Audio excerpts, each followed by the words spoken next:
এই জমিদার বাড়ির ছেলে আমাকে মিথ্যা প্রতিশ্রুতি দিয়ে আমাকে গায়ে আগুন লাগিয়ে মেরেছে। এই জমিদার বংশের প্রত্যেককে মেরে আমি প্রতিশোধ নিয়েছি। এখন এই গ্রামটার পালা। কোনো মানুষ গ্রামের আমাকে সাহায্য করতে আসেনি।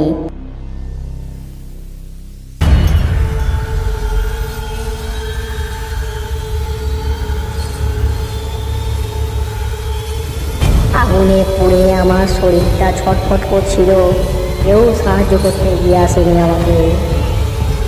কিন্তু তার জন্য আমরা তো দায়ী নয়। এর জন্য আমাদেরকে কি করতে হবে সেটা বলো।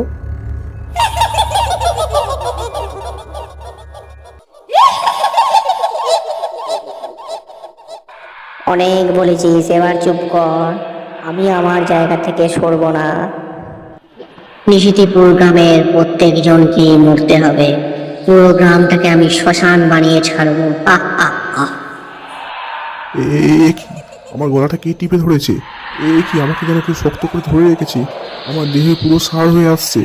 এ কি?